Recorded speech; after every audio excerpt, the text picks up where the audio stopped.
एका अशा व्यक्तीची जिच्या एका निर्णयामुळे तिचं संपूर्ण आयुष्य बदलून गेलं. ही कथा शेवटपर्यंत नक्की ऐका. भाग 3. 2 आठवडे निघून गेले.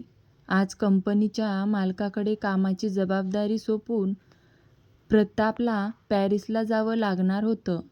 आज मला कामासाठी नक्कीच उशीर होईल, रोहिणीने बडबड केली, जी ट्रॅफिक जाममध्ये अडकली होती. तिचं लक्ष गाडी चालवण्यावर केंद्रित करत होतं. आजचा दिवस तिच्यासाठी खूप महत्त्वाचा होता. नवीन CEO पहिल्यांदाच कंपनीत येणार होते. पण रावीला शाळेत घेऊन जाताना रोहिणी ट्रॅफिकमध्ये अडकून पडली होती. मम्मा, मी नंतर डॅडीच्या ऑफिसमध्ये येऊ? मला त्यांना भेटायचे आहे, असे रावी तिच्या आईकडे बघत म्हणाली. नाही रावी, डॅडी बिझी असतील ना. रावीला आधीपासूनच प्रतापला डॅडी बोलण्याची सवय होती. प्रतापलाही याचा काहीही प्रॉब्लेम नव्हता. त्यामुळे तिच्या लहान मुलीला प्रतापला डॅडी म्हणायची सवय लागली होती. ठीक आहे रावी, म्हणाली. जवळच्या कारच्या खिडकीमधून रावीकडे कोणीतरी पाहत होतं.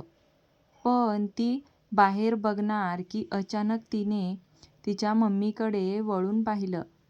मम्मा, माझे पप्पा कोण आहेत गं? माझे फ्रेंड्स नेहमी त्यांच्या पप्पांबद्दल बोलतात, जे त्यांना नेहमी खेळायला घेऊन जातात. माझे पप्पा कुठे आहेत? आपल्या मुलीच्या प्रश्नाने रोहिणी आश्चर्यचकित झाली. रोहिणीने अचानकपणे ब्रेक लावला. मम्मा, तू गप्प का आहेस? पप्पा कोण आहेत? याबद्दल तिच्या मम्माकडून काहीच उत्तर न आल्यावर रावीने पुन्हा विचारलं. पप्पा म्हणजे बाबासारखे असतात. म्हणजे कसं सांगू तुला? म्हणजे डॅडी, रोहिणी रावीला उत्तर देत म्हणाली. मग डॅडी माझे पप्पा आहेत?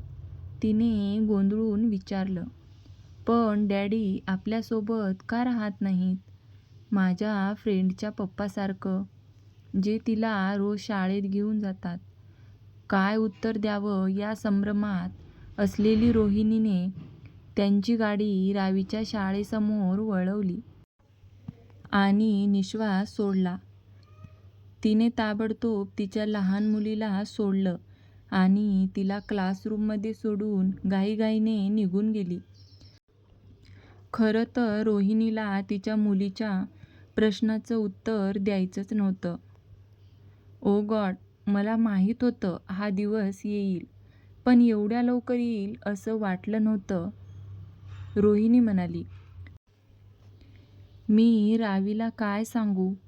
रोहिणीने आपले अश्रू रोखण्याचा खूप प्रयत्न करत विचार केला. खरंच आता तिला खूप संभ्रम वाटू लागला. रावीचं अस्तित्व तिच्या वडिलांपासून गुप्त ठेवण्याचा तिचा निर्णय बरोबर होता की चुकीचा होता हे तिला समजत नव्हतं. काही झालं तरी आपल्या मुलीला वडिलांच्या प्रेमाची गरज आहे हे तिला माहिती होतं. नाही रोहिणी, रावीला लपवून तू बरोबर केलंस. हे तू त्याच्या मुलापासून गरोदर आहेस हे जरी त्या माणसाला माहीत असतं तरी तो नक्कीच तुला गर्भपात करण्यास सांगणार होता, रोहिणी कुरकुरली.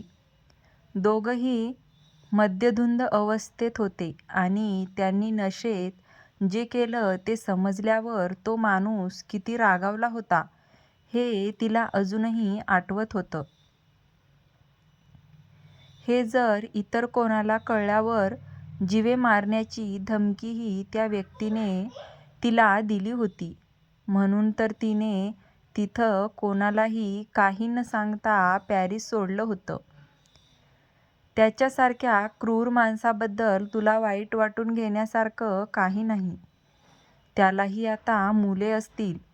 त्याला रावीची काय गरज असणार? रोहिणी तिच्या गालावरचे अश्रू पुसत म्हणाली. तिच्या भूतकाळात अडकून राहू नये म्हणून रोहिणीने तिची गाडी ऑफिसकडे नेली. तिची लहान मुलगी तिच्या बाबांबद्दलचा प्रश्न विसरेल एवढीच तिला आशा होती.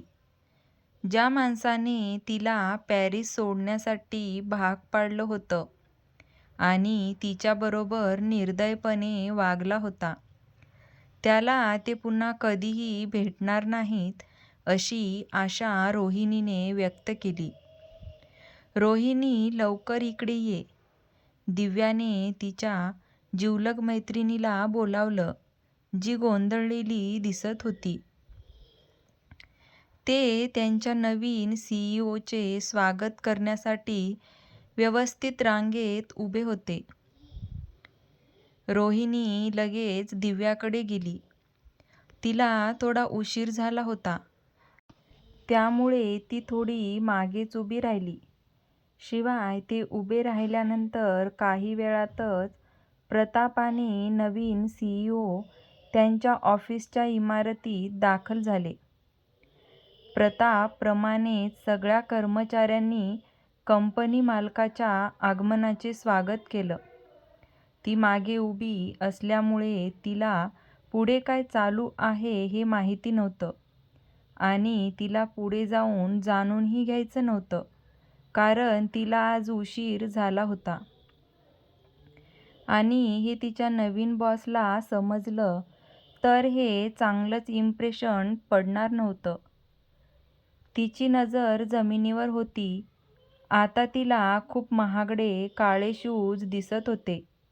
रोहिणीला अंदाज आला की कोणीतरी तिच्या समोरच थांबलं असावं. तिने मिस्टर चौधरी तिची कोणाशी तरी ओळख करून देताना ऐकलं. रोहिणीची ओळख करून देतो. ती आत्तापासून तुमची सेक्रेटरी असेल. रोहिणी त्याच्या शेजारी उभी असल्याने रोहिणीला म्हणाले. रोहिणीने तिच्या नवीन बॉसशी ओळख करून देण्यासाठी तिचा चेहरा वर केला. कॉंग्रॅच्युलेशन्स. त्यांच्या नवीन सीईओचा चेहरा स्पष्टपणे पाहून ती लगेच गप्प बसली. मागे दिव्या होती म्हणून ती वाचली, नाहीतर त्या व्यक्तीचा चेहरा पाहून ती थक्क झाली होती आणि कोणत्याही क्षणी तोल जाऊन ती पडणार होती. ज्या माणसाचं तोंड तिला स्वप्नातही पाहायचं नव्हतं, आज तो तिच्यासमोर उभा होता. तू. तिने जे पाहिले ते बघून रोहिणी अजूनही थक्कच होती आणि ती अवाक झाली होती. तो माणूस शांत दिसत होता आणि त्याच्या चेहऱ्यावर कोणतेही भाव नव्हते. रोहिणीकडे टक लावून पाहत होता, जणू ते एकमेकांना ओळखतच नाहीत आणि यापूर्वी कधीच भेटले नव्हते. रोहिणी, तू आपल्या सीईओला ओळखतेस? रोहिणी, तू आपल्या सीईओला ओळखतेस का? प्रतापने गोंधळून विचारलं, जेव्हा त्याने तिचे धक्कादायक भाव पाहिले. मी. आपल्या आजूबाजूच्या परिस्थितीची नुकतीच जाणीव झालेली रोहिणी आता सर्व कर्मचाऱ्यांच्या नजरेत आली होती. तिच्या भूतकाळातील माणसाबद्दलच्या तिच्या भीतीशी लढण्याचा प्रयत्न ती करत होती. तिने जबरदस्ती हसण्याचा प्रयत्न केला. मी त्यांना ओळखत नाही. आणि हो, वेलकम मिस्टर रेंगे. प्रताप कंपनीचे मालक आणि त्यांच्या मित्राची रोहिणीशी ओळख करून दिली. तिच्या भूतकाळातील पुरुषाचे नाव ऐकूनच शरीर अशक्त झाले होते. रोहिणीला विचारात हरवलेल्या आणि ईशान रेंगे हँडशेकला प्रतिसाद न देणाऱ्या रोहिणीच्या खांद्यावर हात ठेवत हाक मारली. तिच्या विचारातून जागी झालेल्या रोहिणीने लगेच ईशानबरोबर हँडशेक केला. वेलकम मिस्टर ईशान, ती हसत म्हणाली. पण ईशानने तिचा हात जोरात दाबल्यामुळे आता तिचा हात खूप दुखत होता. कशी वाटली तुम्हाला आजची ही कथा? आवडली असेल तर कथेला लाईक, शेअर आणि चॅनलला सबस्क्राईब करायला विसरू नका.